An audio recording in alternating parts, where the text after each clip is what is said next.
Anda berada, senang sekali pada kesempatan kali ini saya Astreovi menyapa kembali Sobat IMC yang menyaksikan YouTube series dari Cek Fakta Reproduksi Perempuan. Hari ini tentunya kita punya tema yang juga sangat spesial sekali. Ini berhubungan dengan para wanita yang sudah memasuki usia-usia yang mungkin sudah dibilang lebih senior nih, karena kita akan membahas soal apa yang harus dilakukan saat menopause. Dan tentunya juga pastinya kita akan membahas judul ini dengan sangat detail sekali. Tapi sebelumnya mungkin kalau ada yang mau ditanyakan seputar menopause ataupun seputar cek fakta reproduksi perempuan lainnya, Anda bisa menggunakan Instagram dari @rs.imc untuk bisa langsung DM mengirimkan pertanyaan Anda langsung menuju ke direct message dari Instagram @rs.imc. Baik, yang pastinya juga Anda bisa langsung komen di YouTube channel kita yaitu RSIMC kalau misalnya ada yang mau ditanyakan. Dan tentunya seperti biasa juga ya, di Cek Fakta Reproduksi Perempuan saya nggak akan sendirian. Saya akan mengundang ada Dr. Caroline Tirta Jasa SPOGK. Beliau adalah dokter spesialis kebidanan dan kandungan konsultan, subspesialis fertility dan juga hormon reproduksi. Beliau juga merupakan ahli bedah laparoskopi dari Rumah Sakit IMC Pulau Mas.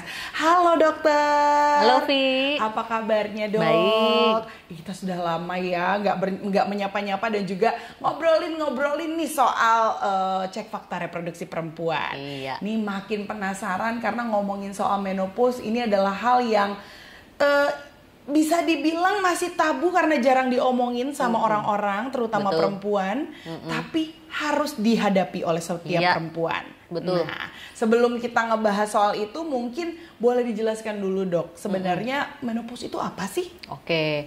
Menopause adalah berhentinya haid seorang perempuan selama 12 bulan berturut-turut. Ya, itu sudah established Anda menopause. Ya. Jadi menopause ini sebetulnya berakhirnya fungsi dari indung telur atau ovarium untuk memproduksi hormon. Jadi hormon-hormon perempuan sudah di titik nol, sudah tidak ada lagi hormon yang diproduksi dan hitungannya 12 bulan berturut-turut tidak mens, Anda sudah establish menopause. Oke. Jadi bisa dibilang kan ada perempuan yang juga mungkin menstruasinya tidak teratur, tapi kalau misalnya sudah sampai ke maksimalnya 12 bulan tidak menstruasi, itu sudah bisa dipastikan adalah menopause. Iya, betul. Oke, seperti itu. Nah, biasanya di usia berapa sih dok terjadinya menopause ini? Menopause rata-rata usianya pada wanita Indonesia itu range-nya 48 sampai 52 tahun. Tapi tentunya masing-masing individu bisa bervariasi. Nah itu soalnya beda-beda kan waktu menopause-nya dok. Betul, rata-ratanya 48 sampai 52 tahun. Jadi jika Anda sudah dalam range usia tersebut ya dan sudah 12 bulan berturut-turut tidak mens ya, ceklah untuk memastikan sudah menopause atau belum, harus cek juga Vi ke dokter SPOG. Ya, untuk dicek bagaimana apakah masih ada sel-sel telur di indung telur. Ya, biasanya kita bisa lakukan yang simple aja, USG transvaginal untuk memastikan indung telurnya bagaimana kondisinya. Oke, jadi masih tetap bisa dilihat ya dok ya. Jadi makanya harus diperiksakan terlebih dahulu. Nah, masalahnya kadang nih seorang perempuan nggak tahu dok gejala-gejalanya menuju ke menopause itu apa aja sih. Jadi kaget nih tiba-tiba kok mensnya berhenti gitu. Nah, biasanya gejalanya apa tuh dok? Nah, jadi sebelum masuk usia menopause tadi, sebetulnya ada kondisi yang namanya pramenopause. Pramenopause ini adalah kondisi sebelum menopause itu benar-benar terjadi. Ya, biasanya rata-rata seorang perempuan di atas usia 40 tahun itu sudah masuk kondisi pramenopause sebetulnya. Ya, jadi jarak antara pramenopause ke menopause ini bisa lebih dari 5 tahun kadang-kadang, tergantung dari kondisi masing-masing perempuannya. Ya, nah. Pramenopause itu mulai ada gejala-gejala seperti hot flashes. Hot flashes itu serangan panas mendadak, kemudian hilang. Ya. Panasnya gimana nih dok? Panas yang bisa bikin keringetan tuh. Ya, serangan panas mendadak. Orang lain nggak kepanasan, dia sendiri kepanasan. Ya, serangan panas mendadak. Kemudian nyeri-nyeri sendi ya, sakit-sakit badan, pegel. Kulit terasa kering. Misalnya pada beberapa orang yang sensitif ya bisa juga terjadi depresi atau bad mood, kita bilangnya bete, terus maunya ngomel mulu gitu ya. Itu bisa salah satu gejala pramenopause. Ya, tetapi memang semuanya sekali lagi itu kan keluhan subjektif ya. Harus dipastikan dulu data objektifnya ke dokter kandungan tentunya. Dan itu bermasalah soal mood tadi itu mungkin karena hormon juga ya dok ya? Iya, bisa. Yang mempengaruhi. Bisa banget. Tapi kalau misalnya nggak jelas, masih bingung ya paling benar ke dokter kandungan ya dok ya untuk mengecek ya. Betul. Untuk detailnya. Tapi kalau misalnya nih ada yang mungkin pernah melewati tahapan untuk pengobatan seperti pengangkatan rahim misalnya, nah itu tetap akan menopause juga nggak sih dok? Nah, jadi istilah menopause ini, pahami dulu istilah menopause ini adalah kondisi ketiadaan hormon, bukan ketiadaan rahim, bukan pula ketiadaan mens. Ya, jadi pada orang yang sudah dilakukan operasi pengangkatan rahim, tetapi indung telur atau ovariumnya masih ada dan berfungsi, tidak akan menopause. Ya, karena meskipun dia tidak mens lagi karena rahim sudah diangkat, tapi indung telurnya di kiri kanan itu masih tetap aktif memproduksi hormon. Jadi sekali lagi hormon masih ada dan si wanita ini akan mengalami menopause sama seperti orang yang masih punya rahim. Ya, sesuai dengan penuaan alami pada indung telurnya aja. Nah, jadi orang-orang atau perempuan-perempuan yang divonis harus operasi angkat rahim tidak perlu takut dan khawatir kalau memang usianya belum usia menopause ya dan indung telurnya masih berfungsi ya selama indung telurnya ditinggalkan, jadi yang diangkat hanya rahimnya saja, jadi tidak perlu khawatir menopause dini. Ya. Untuk itu berarti mungkin perempuan yang sudah diangkat rahimnya itu masih tetap harus pengecekan rutin juga ya dok untuk mengetahui. Tentu. Ya, jadi pengecekan screening ginekologi atau check up ginekologi yaitu pap smear dan USG transvaginal harus terus dilakukan selama organnya masih ada. Ya, organ reproduksi mulai dari rahim, indung telur, mulut rahim itu harus dilihat-lihat dong. Ya. Kayak Ovi punya mobil kan juga harus di-maintain. Benar. Ya, ganti oli. Iya, betul. Sama, kita juga punya organ reproduksi juga harus di-maintain. Check up ginekologi kan cuma sekali setahun untuk diri sendiri. Iya, betul. Pap smear untuk mulut rahim. Kalau mulut rahim masih ada, harus tetap dilakukan pap smear. Ya, untuk indung telur, untuk fungsi hormon, ya tetap harus USG transvaginal.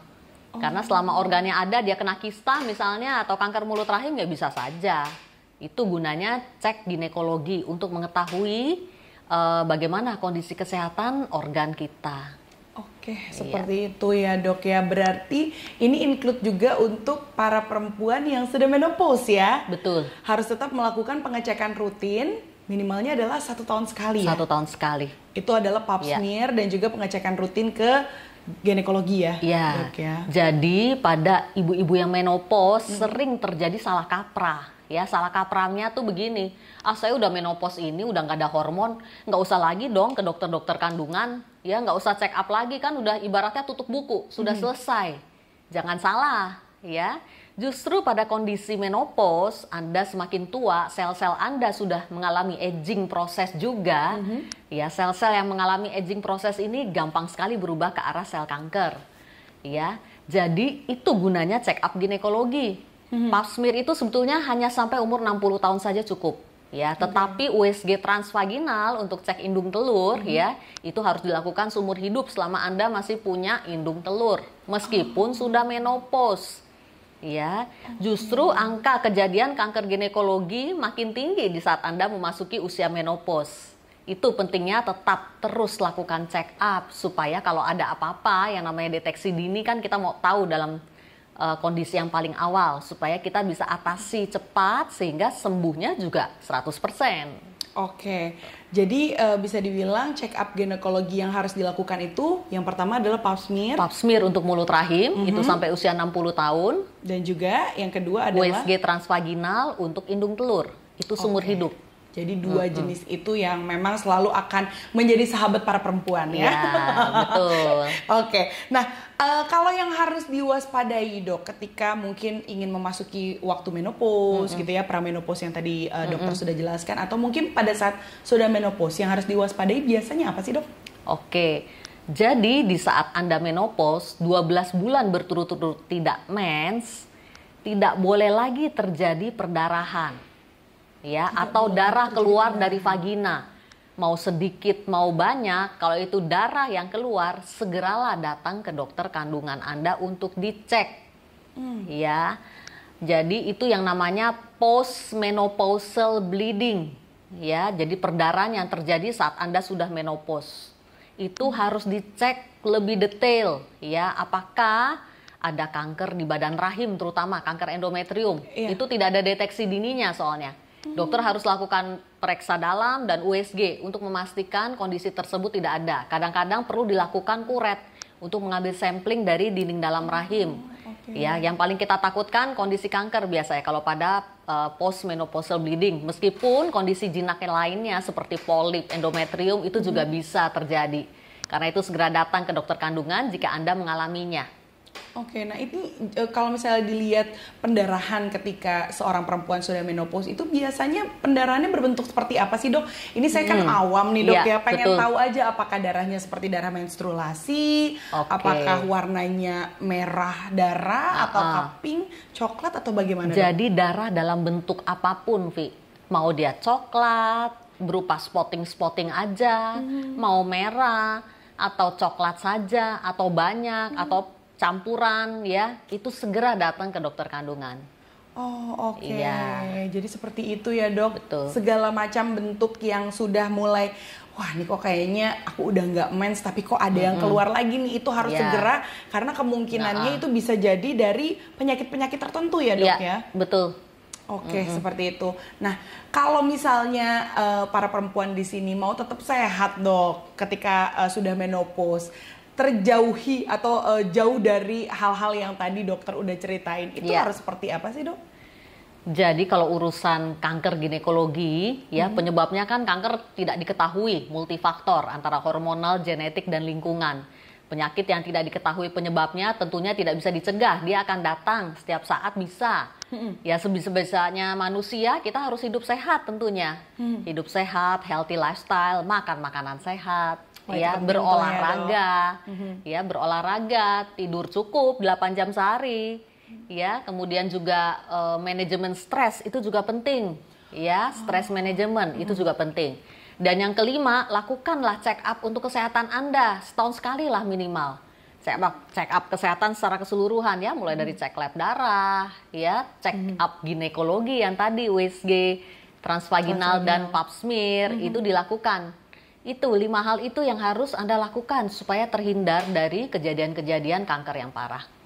Nah itu dia, bukan berarti ketika sudah menopause lepas semua ya dari perduniawian perempuan ya. Betul. Justru kita harus lebih fokus lagi untuk bisa hidup yang sehat, jangan lupa kontrol rutin juga agar bisa jauh dari penyakit-penyakit yang berhubungan dengan organ perempuan. Ya, betul. Oke, nah tapi dok kalau misalnya ada keluhan yang sangat benar-benar bikin sakit gitu ya dirasakan oleh seseorang perempuan yang sudah menopause, ini apa yang harus dilakukan? Oke, jadi datanglah ke dokter SPOG Kak, konsultan fertility dan hormon, untuk mendapatkan terapi suli hormon. Ya, jadi ada terapi suli hormon untuk mengatasi keluhan menopause yang sangat mengganggu. Ya, jadi misalnya depresi berat, ya, atau keluhan dispareni atau nyeri tiap kali berhubungan misalnya, ya, keluhannya sangat mengganggu sampai menghalangi aktivitas normal sehari-hari dan menurunkan kualitas hidup tentunya, ya. Di saat itu terjadi, datanglah ke seorang dokter ahli untuk mendiskusikan apakah sudah layak atau tidak mendapatkan terapi suli hormon untuk wanita menopause. Tentunya terapi suli hormon ini melewati screening dulu ya, screening, jenisnya juga seperti apa, pemantauannya seperti apa, itu akan dibahas detail saat konsultasi dengan dokter ahli. Oke, dan ternyata dokter subspesialis fertility dan hormon ini gak cuman bisa digunakan, didatangi oleh para pasangan yang ingin memiliki anak, tapi juga untuk yang menopause ya dok ya? Betul, kan masalah hormon. Intinya masalah hormon. Oh iya Ya, juga masalah hormon ya. itu bisa mulai dari anak remaja misalnya, dia nggak datang-datang mens sampai usia 16 tahun misalnya. Itu masuk juga ke Ya, situ. atau bleeding, perdarahan yang banyak saat menstruasi, baik pada anak-anak remaja atau ibu-ibu yang usianya sudah 40 tahun ke atas misalnya. Masalah hormonal, termasuk juga masalah hormonal pada wanita-wanita menopause. Itu datang ke dokter ahli. Oh, seperti itu. Nah, Iya. kalau untuk tahapan yang tadi tuh, Dok, yang suntik hormon itu biasanya dilakukannya mungkin tahapan-tahapannya dari pramenopause misalnya atau bagaimana? Biasanya dokter ahli akan memberikan terapi suli hormon bagi wanita yang sudah menopause. Sudah ya? Ya, sudah menopause dan mengalami keluhan yang sangat mengganggu kualitas hidupnya. Kalau keluhannya itu masih bisa ditolerir, ya biasanya dokter masih akan menahan karena ya ada efek sampingnya juga terapi suli hormon. Jadi itu yang akan didiskusikan antara dokter ahli dengan pasiennya mengenai terapi suli hormon ini detailnya. Oke. Efek-efeknya apa sih, Dok, kalau boleh tahu sedikit? Efek sampingnya antara lain kanker. Ya. Kanker payudara, kanker dinding dalam rahim atau endometrium itu bisa saja terjadi. Meskipun secara statistik resikonya lebih kecil daripada seorang perokok berat dapat kanker paru. Perbandingannya seperti itu, kurang lebih. Ya. Tapi itu pentingnya konsultasi awal dengan dokter ahli karena dokter akan menilai nih pasiennya itu kira-kira bagusnya dikasih terapi suli hormon yang mana. Karena nggak semuanya berupa suntikan. Ada yang tablet, ada yang berupa krim, oles, ya ada yang berupa pads juga. Jadi macam-macam, tentunya bervariasi. Itu yang akan didiskusikan dengan dokter ahli saat konsultasi awal.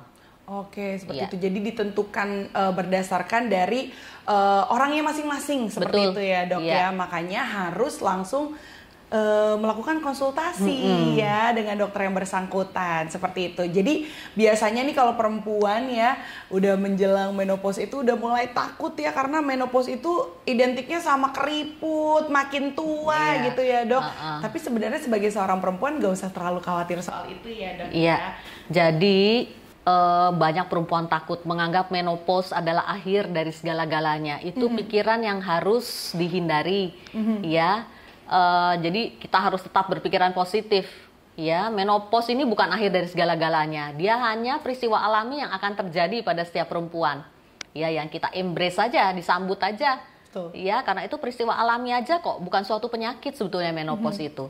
Dan banyak hal yang bisa dilakukan untuk membantu menjalani hidup menopause secara tetap sehat dan berkualitas tentunya.